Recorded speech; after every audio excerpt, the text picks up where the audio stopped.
जिन्होंने आज अपना सूद को अपना समझे रोज़गार बना लिया है, वो इतना बड़ा गुनाह है इस्लाम में। जिस तरह कोई शख्स जो सूद का कारोबार करता है, जिस तरह वो अपनी माँ के साथ बदकारी करता है, इस तरह है।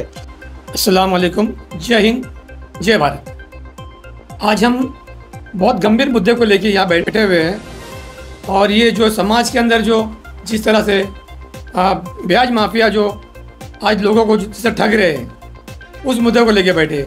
हमारे साथ यहाँ मौजूद हैं आपका फाउंडेशन के प्रेसिडेंट परवीन शेख और वाइस प्रेसिडेंट जो है इमरान शेख और जनरल सेक्रेटरी सईद शेख, और हमारे साथ में जो मौजूद है हाईकोर्ट के वकील नादर साहब, और हमारे साथ धर्म गुरु एजाज साहब भी यहाँ पर हैं। और हमारे साथ में यहाँ पर मौजूद है राष्ट्रीय समाज पक्ष के जो जिला अध्यक्ष है राजेश यादव जी, और हमारे साथ में 24 टाइम न्यूज़ से त्रियोगी नारायण पांडे जी।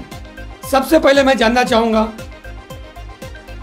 आपका हक फाउंडेशन जनरल सेक्रेटरी से, सईद भाई, आपने जो एक मुहिम छेड़ी है, जिस तरह से आज चितागेम एरिया के अंदर जो है बहुसंख्यक आज ब्याजखोर वहाँ पे पैदा हो चुके हैं और गरीबों को लूटा जा रहा है वहाँ पे, और आपने एक मुहिम भी छेड़ी थी और कई FIR भी की। तो आप बताएंगे वहाँ पर किस तरह से ये काम हो रहा था और कि आपने रोकथाम कैसे कर रहे हैं आप?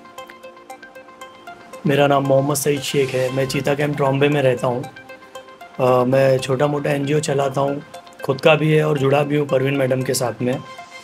बहुत से लोग आते हैं, बहुत से मैटर आते हैं हमारी ऑफिस पे। कोई हॉस्पिटल के लिए आता है, कोई फैमिली मैटर के लिए आता है, कुछ लोग पैसे की लेन देन के लिए आते हैं, और कुछ लोग ब्याज माफिया के डर से आते हैं। चितागेम ट्रॉम्बे में हमने तहकीक किया, काफ़ी ऐसे लोग हैं, काफ़ी ऐसे परिवार हैं जो चितागेम छोड़कर चले जा चुके हैं। ब्याजखोर माफिया लोग हैं, इनका बहुत बड़ा ग्रुप है। कोई हिम्मत नहीं करता है इनके ख़िलाफ़। तो शकीला आंटी एक है, उन्होंने हिम्मत किया, हमारे NGO से संपर्क किया, बताया उन्होंने 50,000 का अभी तक 2.25 लाख रुपया दे चुका है। उसके बाद में फिर भी 4.5 लाख रुपया बाकी है। तो हमने तहकीक की, उसके इंक्वायरी की। इंक्वायरी करने के बाद में पता चला ऐसे बहुत से ब्याज माफिया हैं जो 50,000, 30,000 छोटी छोटी रकम देकर गरीबों को, मजलूमों को, जो पीड़ित होते हैं, जो परेशान होते हैं, गरीब होते हैं, उनको दबाव बनाकर, और उसके बाद में उनके ऊपर इतना दबाव बनाते हैं कि वो लोग पैसे दे के थक जाते हो, चक्री ब्याज में फंसाया जाता है जी। तो हमने उसके आधार पे FIR रजिस्टर किया ट्रॉम्बे सीनियर शिंदे सर के पास में। हमारी टीम ने जाकर उसका वेरीफाई किया, पता चला कि ये लोग वाकई में ब्याज के। क्या लगता है आपको यहाँ पर जो चितागेम पुलिस चौकी में जो पुलिस ऑफिसर वगैरह जो है, आपको किस तरह से लोग ने मदद किया? उन्होंने पहली बात तो हमने कोई PSI PI के पास नहीं गए, हम लोग डायरेक्ट सीनियर सर के पास गए। सीनियर सर ने बहुत क्विकली एक्शन लिया। उसके बाद में उनके ऊपर FIR हुई है, और FIR होने के बाद वो लोग छूटे। कुछ लोग AB में छूटे हैं, एंटीसिपेटरी बेल में छूटे हैं, कुछ लोग उनके अंदर थे। फिर भी लेकिन वो लोग आने के बाद में भी फिर भी ये मामला चल रहा है। तो ये चितागेम से मैं एक आवाज़ और एक मुहिम छेड़ना चाहता हूँ आपके हक फाउंडेशन से। जहाँ भी मुंबई में जितने इलाके होते हैं, गरीब इलाके होते हैं, जहाँ पर लोग ब्याज और ये जो भी ब्याज माफिया के तले, उनके बोझ के तले दब चुके हैं और उनके जुल्म से एरिया छोड़ रहे हैं, तो आप लोगों को डरने की ज़रूरत नहीं है। आपका हक फाउंडेशन, जहाँ पे मैं जनरल सेक्रेटरी हूँ, परवीन इमरान शेख जो हमारी मैडम है वो प्रेसिडेंट है, और उनके हस्बैंड इमरान शेख जो वहाँ पर वाइस प्रेसिडेंट है। तो हमने ये मुहिम छेड़ा है, जितने ब्याजखोर हैं जो लोगों को दबा रहे हैं, मजलूमों को दबा रहे हैं, उनके खिलाफ़ हम कार्रवाई करेंगे। हमारी बहुत बड़ी टीम है, ठीक है। हमें धमकी भी आती है, लेकिन हम ये धमकियों से डरने नहीं वाले हैं। हम ये इसके खिलाफ़ काम करते रहेंगे। हमारा हेल्पलाइन नंबर होगा, हमारी टीम का नंबर होगा, आप हमें संपर्क करें। कोई भी लीगल एक्शन होगा हमारी टीम के ज़रिए हम करेंगे, ठीक है। आपका हक फाउंडेशन की जो प्रेसिडेंट है और हमारा मुद्दा से भी वो जुड़े हुए हैं, मैडम बताएंगे किस तरह से आगे आप काम करने वाले अभी? अभी हम लोग ने जो डिटेल निकाला है उसके हिसाब से लोग जो पैसा लेते हैं तो उनके ऊपर डबल ट्रिपल ब्याज लगा के उनसे वो पैसा वसूल किया जाता है। तो मेरा ये बोलना है कि अगर आप ये चीज़ें कर रहे हैं तो आप लीगल तौर के तरीके पे करो, ऐसे इलीगल तौर तरीके पे लोगों को परेशान करना, टॉर्चर करना, ये सब चीज़ों के लिए मत करो।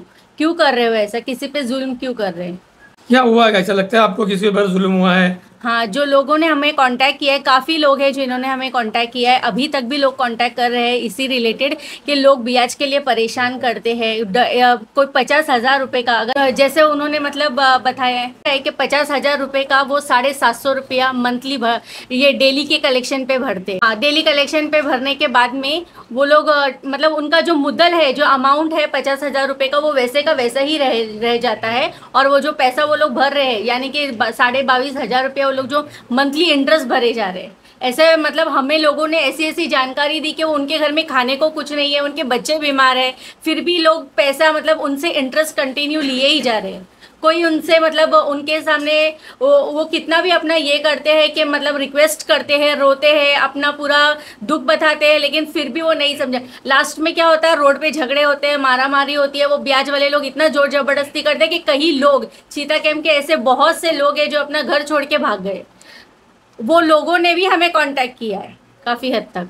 क्या चीता कैंप की हद तक काम करना है आप लोगों को? नहीं, ऐसा है कि अब हम ये चीज़ चाहते हैं कि ये हम ऑल ओवर हमारे मुंबई में हम ये अपना बोलते हैं ना कि ये हेल्पलाइन नंबर फैलाएंगे ताकि लोग हमें कांटेक्ट करें और हम ये टीम रेडी करेंगे जो इसके चीज़ों पे कार्रवाई करेगी। अभी हमारे साथ में जो है एडवोकेट नाडा साहब जो हाई कोर्ट के एडवोकेट है। सर, आप बताएंगे तो ब्याज माफिया है जिस तरह से जो जुल्म करते किसी घर पे, जोर जबरदस्ती करते और मारते भी है, तो ऐसे लोगों पर कानून कार्रवाई किस तरह से हो सकती है? नमस्कार, मैं एडवोकेट लोकराज नाडर हूँ। देखिए, पहली बात ये है कि ब्याज देना भी गुनाह है, लेना भी गुनाह है। अगर हम कानूनी तौर पे देखेंगे, मतलब ये जो सिलसिला जो हुआ है, चीता कैंप हो या मुंबई में कहीं भी होता है, बस हमें ये चीज़ दिखाई देती है, लाइसेंस किसी एक ने लिया और पूरा फैमिली ने इधर अपना लोन बांटने में निकल गया। एंड जो भी इनका अप्रॉक्सीमेट रेट होता है, जो स्पेसिफाइड एक्ट के हिसाब से जो इंटरेस्ट रेट जो होता है, वो हिसाब से कैलकुलेट किया नहीं जाता। और इनसे 2% if at all government decide करती है एक्ट के हिसाब से आप 2% वसूलना है, इनका मिनिमम ही होता है कि 20 से 30% लोगों से लोग रिसीव करते हैं एज ए इंटरेस्ट। एंड ये रियली ये इलीगल मैटर है एंड ये बहुत फैमिलियों को बर्बाद किए हैं। इनके ऊपर जो है, जो अगर जिस पर लाइसेंस होता है तो क्या उनके पास में ऑडिट वगैरह भी करना पड़ता होगा शायद? ज़रूर इनका ऑडिटिंग वगैरह होना ज़रूरी है। एंड ये उसी एरिया जुरिस्डिक्शन के हिसाब से ये लोन अमाउंट डिस्ट्रीब्यूट करेंगे। एंड ऐसा नहीं है कि ये एकदम से अगर मुंबई में है तो ऑल ओवर इंडिया में ये डिस्ट्रीब्यूट लोन नहीं करेंगे एंड इंटरेस्ट नहीं वसूलेंगे। हमारे साथ में एक और शख्स मौजूद है, आपका फाउंडेशन के जो वाइस प्रेसिडेंट इमरान शेख साहब। आप बताएंगे, आप जो है मुहिम छेड़े आप लोगों ने, तो किस तरह से आगे जो है मुंबई में और भी जगह, बहुत सी जगह ये चीज़ चल रही है जी। तो क्या NGOs वगैरह से कांटेक्ट आपका चालू है और लोगों से भी, क्या भी खुद करेंगे? बेशक चालू है, सबसे चालू है। सबसे पहले सबको सलाम अलैकुम और नमस्ते, सत श्री अकाल।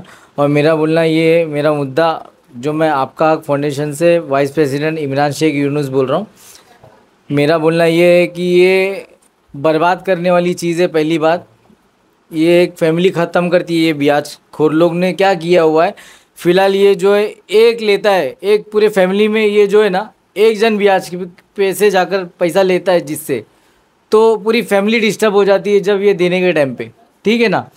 तो वो क्या करता है, उससे उठाता है, उसको देता है, फिर वो ब्याज खोर से लेता है, फिर उसको देता है। ये पूरी टीम बनती है इनकी, एज अ ग्रुप ये टीम बनती है उनकी टीम बनने के बाद में फिर ये लोग क्या करते हैं कि अरे तेरे पास नहीं है तो तू उससे ले, तू उससे ले। ऐसा करते करते फिर ये लोग घर पर, रोड पर, अब उनकी बहनें, माएँ सब रोड पर मतलब ये धंधा करके पैसा लेकर आ, ये इनकी लैंग्वेज हो जाती है। बाद में जो होती है इनकी लैंग्वेज हो जाती है ये चीज़ की, तो एक घर ख़राब हो जाता है। सीधी सीधी बात है, ये घर ख़राब हो जाता है, एक फैमिली ख़राब, तलाक ये वो पूरी चीज़ हो जाती है। अगर तुम ले रहे हो, दे रहे हो, तुम रोड पे झगड़ा कर रहे हो तो भी क्राइम में 26-24 भी बन जाता है बराबर, मारा मारी से कि तू पैसा नहीं दी मेरा, तू पैसा नहीं दिया मेरा, ये भी एक हो गया, ये भी बात चीज़ हो गई। और पहली बात मैं ये भी चाहता हूँ कि ये लोगों को हमने जो तरीके से ये जो हमारे पास एविडेंस भी बहुत कुछ है, बहुत से जन हमारे पास कंप्लेंट लेकर आए आपका हक फाउंडेशन में। अभी तक भी हमारी तहकीकात अच्छा खासा चालू है इनके पीछे और हम नहीं छोड़ने वाले। फ़िलहाल तो ये बैकअप इन्होंने बहुत पीछे से धमकियां भी दी हमको कि ये वो कर देंगे, तुमको फाड़ देंगे, चीर देंगे, ये सब मुंह से ओरली आ रही है। फ़िलहाल कोई राइटिंग में देके आके अगर ताकत दिखा सकता तो दिखाए इंशाल्लाह। तो मेरा ये बोलने का मतलब है कि ये जो है ना धंधे पे भेजकर, यानी आपको धमकियां आ रही है? आ रही है मुझे धमकी आ रही है, मुझे भी आ रही है, मेरी टीम को भी आ रही है। लेकिन हमारी टीम आपका फाउंडेशन और हमारे साथ में जुड़े हुए जो हमारे साथ में जाहिर सी बात है हमारा मुद्दा जो हमारी टीम और एक है, तो ये जो हम जुड़कर साथ में जो हमारी टीम अच्छी खासी है, जो हम ये टीम खड़े हुए और ये चीज़ को लेके बहुत आगे तलक के जाने की चक्कर में और जाकर रहेंगे इंशाल्लाह, जाएंगे और ये चीज़ को ख़त्म करके छोड़ना है मुझे। और पहली बात कैसा है कि ये जो चीज़, छोटी सी बात बताता हूँ भाई, एक मर्द एक रिक्शा चलाता है, एक डी लैंग्वेज हो जाती है मेरी, लेकिन मर्द रिक्शा चलाता है, वो कमाता है 1000 रुपया, शिप वाले को शिप देगा, उसके बाद में 750 भरेगा इनको, वो खाएगा क्या?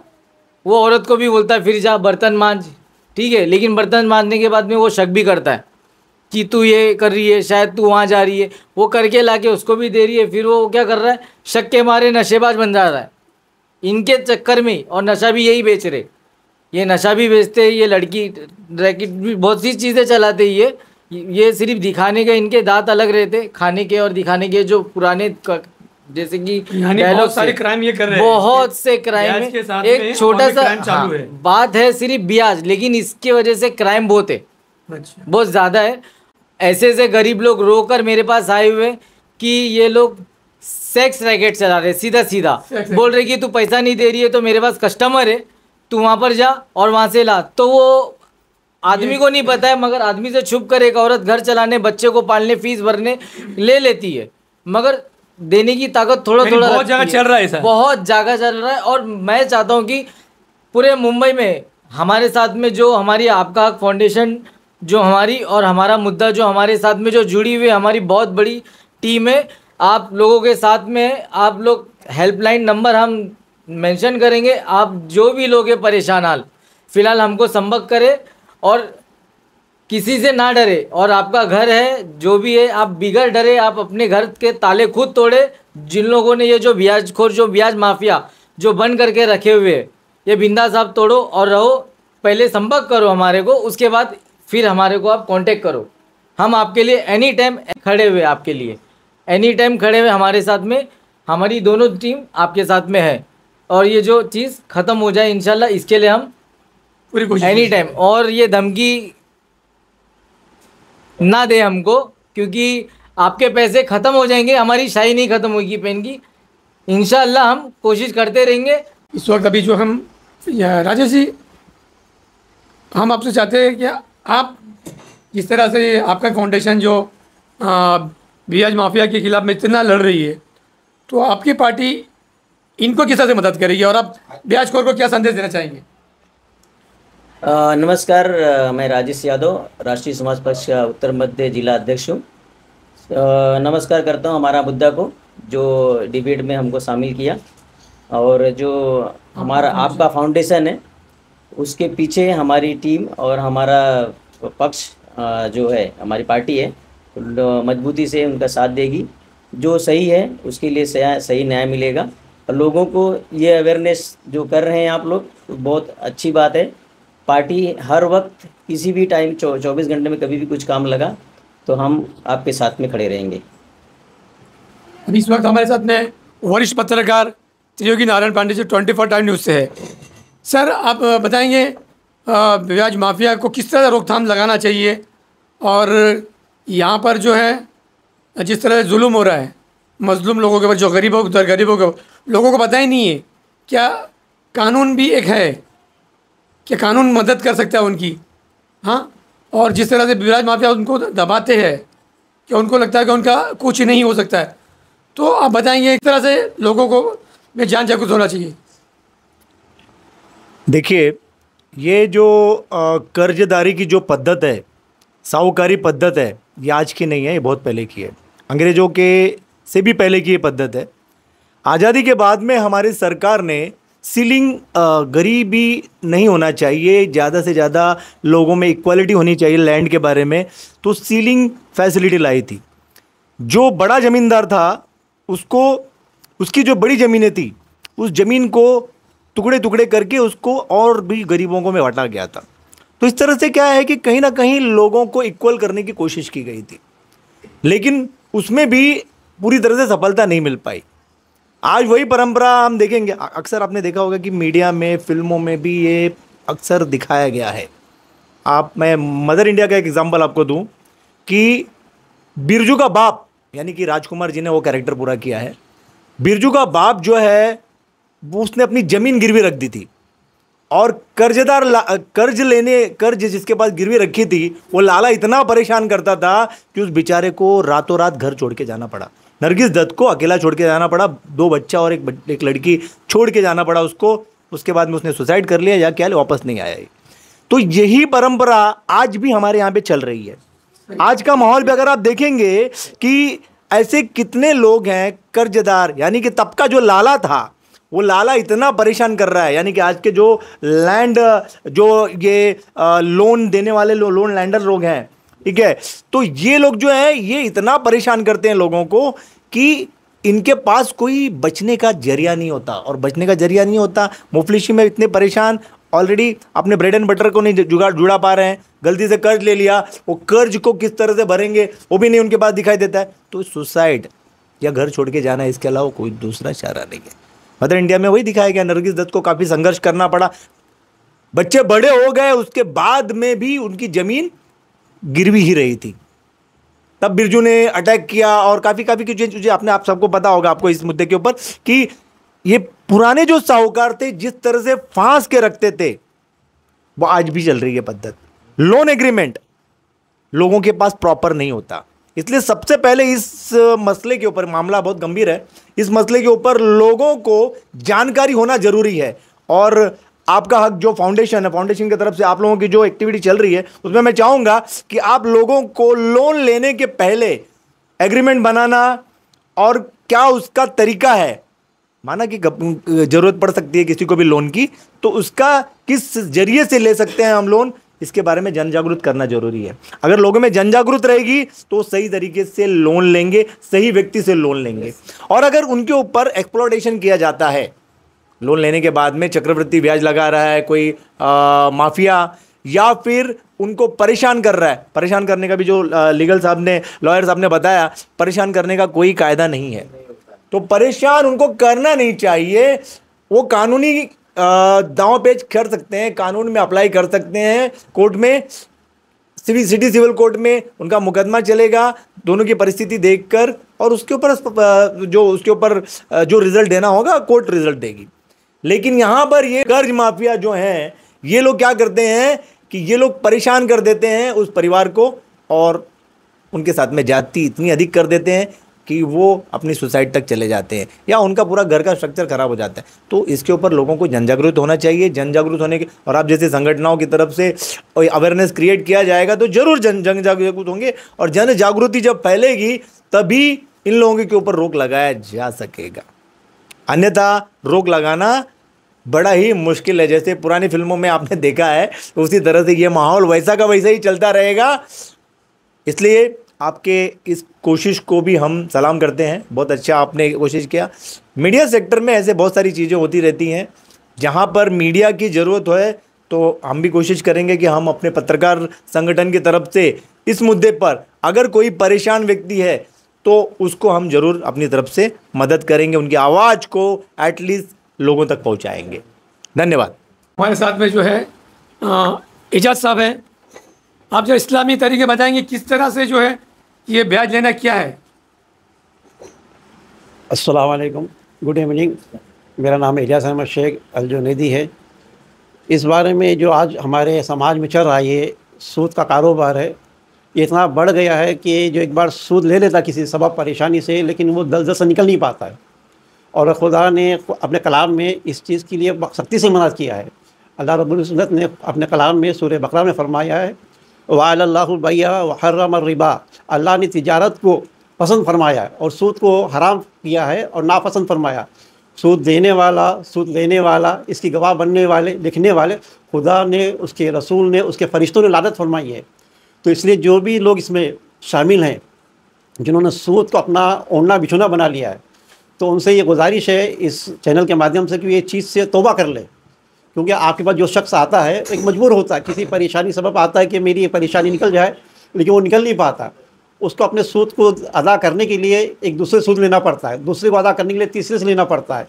ऐसा समाज में क्या होता है, जाल एक दलदल बन जाता है। जो सूद लेता है वो उस पर फंसता चला जाता है। और जिस तरह कि हमारे नबी सल्लल्लाहु अलैहि वसल्लम ने फरमाया है, हदीस में भी आया है कि सूद लेने वाला, सूद देने वाले का जो कारोबार है, जिन्होंने आज अपना सूद को अपना समझो रोज़गार बना लिया है, वो इतना बड़ा गुनाह है इस्लाम में भी है और इंसानियत में भी एक सबसे बड़ा पाप माना गया है इसको। जिस तरह कोई शख्स जो सूद का कारोबार करता है, जिस तरह वो अपनी माँ के साथ बदकारी करता है, इस तरह है।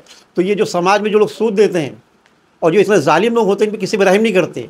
तो किसी ने कोई मजबूरी होगी किसी की, किसी घर में कोई बीमारी होगा, किसी घर में कोई ना कोई छोटी बहुत परेशानी होती है, समाज में एक दूसरे की ज़रूरत होती है। लेकिन क्या जिन लोगों ने इसको अपना कारोबार बना लिया और इतने बेरहम लोग हैं, उतना ज़्यादा ये लोग सूद लेते हैं कि जो लेने वाला जो होता है, या तो वो शर्म के मारे अपना चेहरा छुपा लेते हैं, या वो चाहता कि शर्म से बचने के लिए मैं खुद कुछ ही कर लूँ।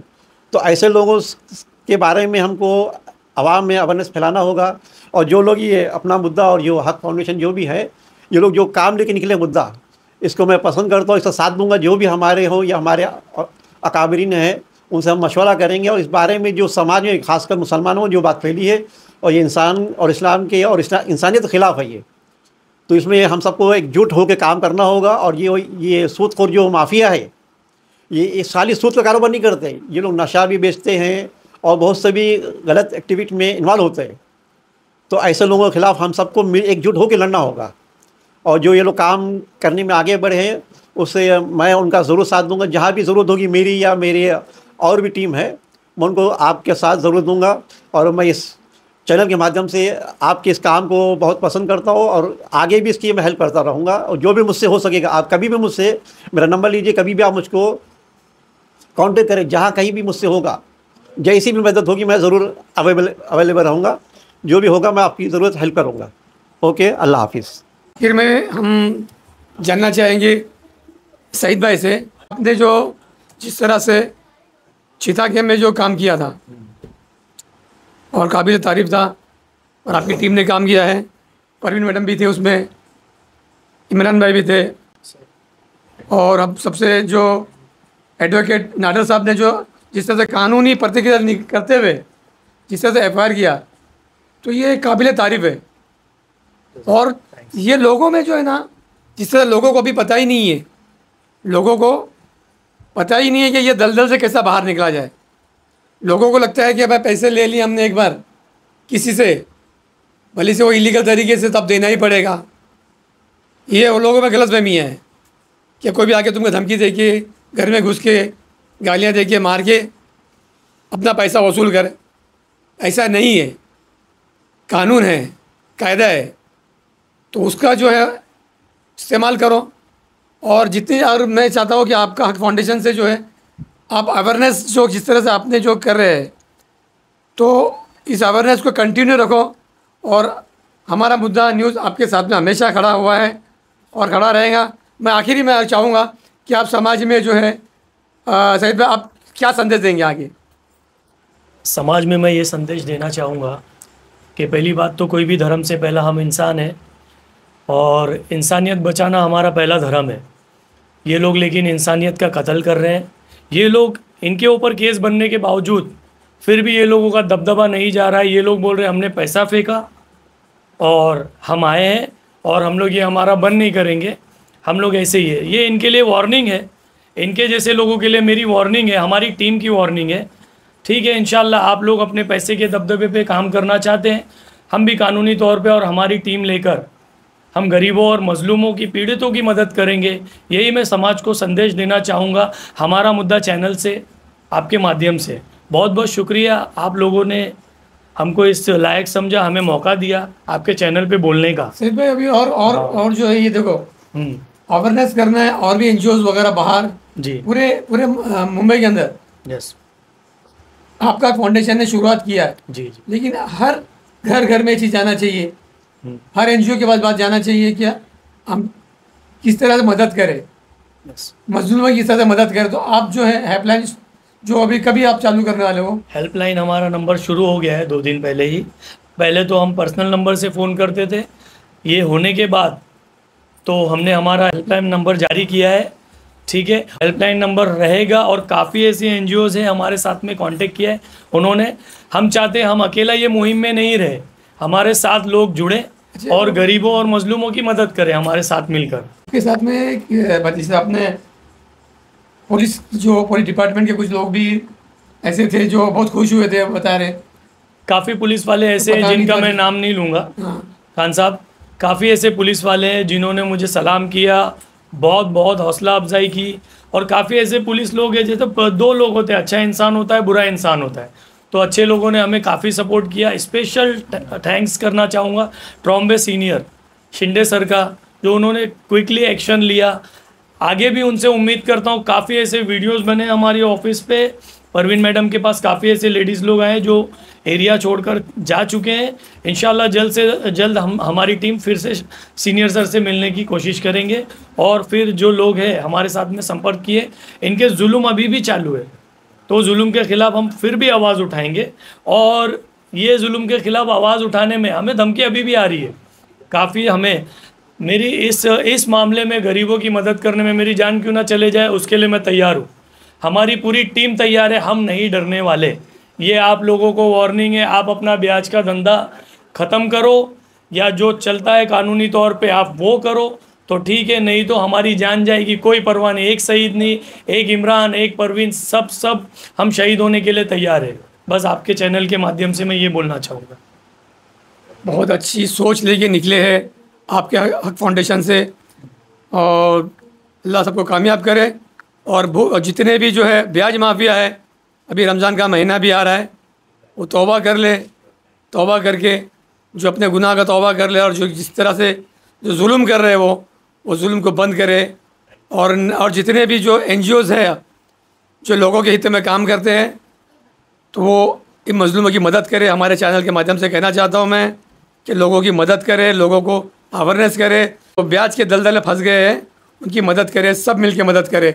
सब अगर मिल के मदद करेंगे तो ये इस तरह से जहर जो कैंसर है, बहुत बड़ा कैंसर जहर है, ये ख़त्म होगा, वरना ये ऐसे ही चलता रहेगा।